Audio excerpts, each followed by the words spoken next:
So let's turn over to a more serious matter, which is Damar Hamlin, who spoke yesterday with the media in Buffalo. Still can't seem to find Stephon Diggs, but never mind that. Damar Hamlin spoke about his intention to return to play for the Buffalo Bills despite the scary incident that took place last year. Here was the Bills defensive back.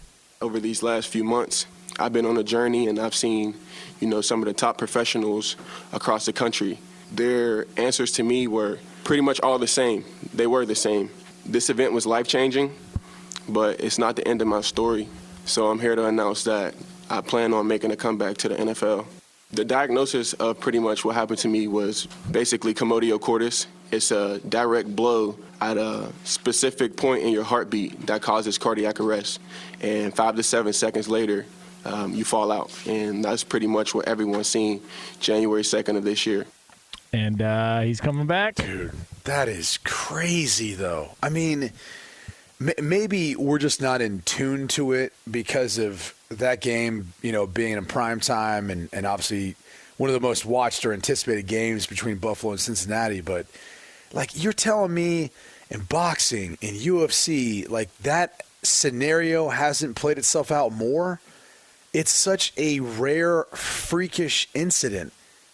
Look, I'm so happy for him that he's made a full recovery and that he's got a clean bill of health. And that's obviously the diagnosis of what took place. And so he even has the opportunity to contemplate if he wants to play.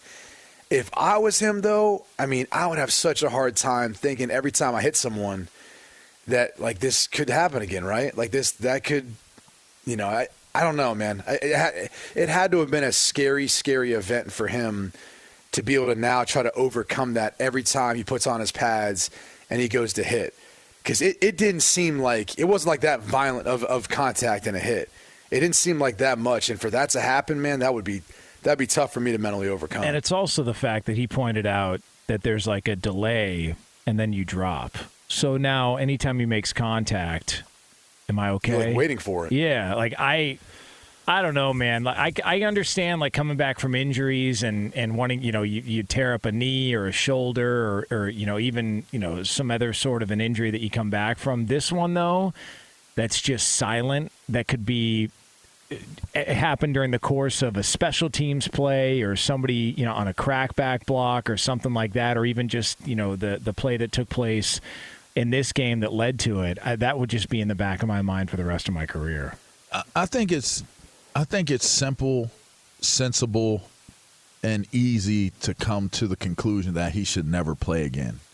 I think where it becomes more of a conversation is when you start to talk about purpose and being purpose-driven, and you go through what you need to go through testing-wise.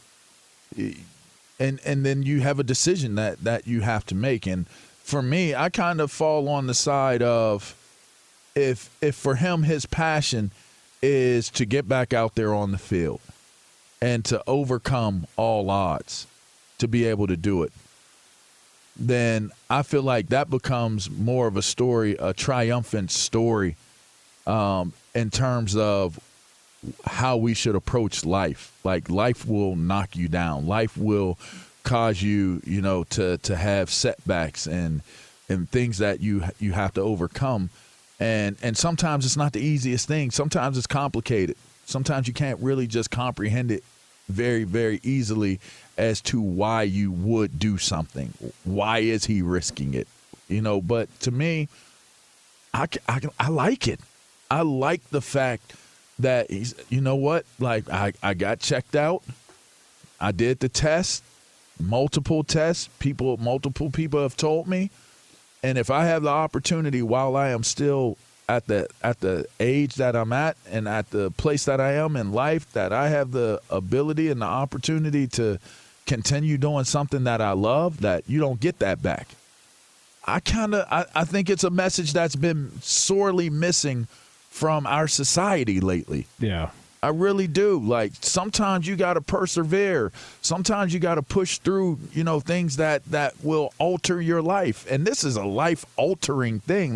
You're 100% right. If I make a hit or if I get hit, I'm going to wonder, like, man, is this it? But, my dad, he's a military dude, and he always said, if you do something like it's your last, like every play that you play is like, you want to be the best. I asked my dad, how you be the best, Dad? I want to be the best. He said, you play every play like it's your last. And sometimes we talk, and football is full of cliche sayings, right? So much cliche. So many comparisons to the military and different things like that, where in the military, people truly are risking it all. They truly are risking their lives for the freedoms that we're able to enjoy. And we love saying that football is the closest thing to the military. Sometimes it's nice to see and experience someone really living it. Like, it's just not wordplay. Somebody is really living it. Like, he's going out there, and there's the chance. Like, it's more real for us to see it with Hamlin than probably any other player. But we're looking at him like, this dude really is risking his life going out there to play. Like, that's going to be front of mind every single time somebody watches him go on the field. And you really think about it that way, it's kind of like he's living what people say. Like, we say it, it's the saying, walk your talk, talk your walk. I dig it. I really do. I dig it because medicine and medical attention is so far, it's so advanced that if they felt as though he needed to be a medical retire, they're going to tell him. Like, they're going to tell him. So if he were to go down on his shield playing the game and it happened that way, at least we know he made a decision, and the medical people said that this was something that was what he explained and the way that it happened. I got to say I'm okay with that. And I know that might trip a whole lot of people out. That's just what I come from. That's what I'm cut from. That's the cloth I'm cut from. A lot of people may not be cut from that. They might not approach life that way. I tend to approach life that way. Yeah, I would go back. Look, I get that, right? Like, it's obviously, I mean, we could look at it as heroic and all that stuff, and it's kind of a warrior mentality. I just think when you start having kids and you realize, and I don't think he has any kids at this point, and you realize like all the many joys that are ahead of you in life and the things that you could potentially be, missing out on by taking that risk. And I'm not saying you got to live your entire life this way, but after that incident, and even if that's what the doctors think, I don't know, man. Like, the doubt is going to be there, 100%. Yeah. I'm right there with you. It's not even just the doubt, though. I think it's just the risk, and it's the risk of so many other things in his life that are still ahead of him. And if there is something else that is there, and it's not just some freak hit that happened to hit his chest and impact his heart in between a beat that caused him to go into cardiac arrest, and it's not just that, considering how crazy that is to have taken place.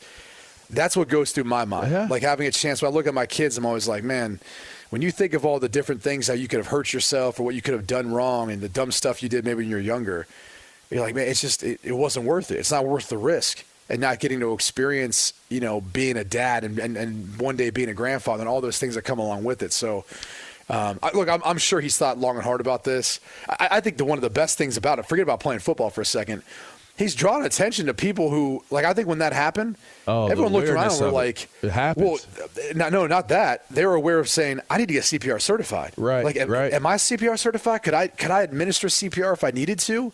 Do we have a defibrillator, or do we have some sort of means of helping someone if they get into that situation? Like, the awareness that came from just the education that I think we all should have, or a lot of us should have, from just a fundamental life survival, life skills standpoint. Like, that's probably the greatest good that came out of this too, is just the education that came from an event like this.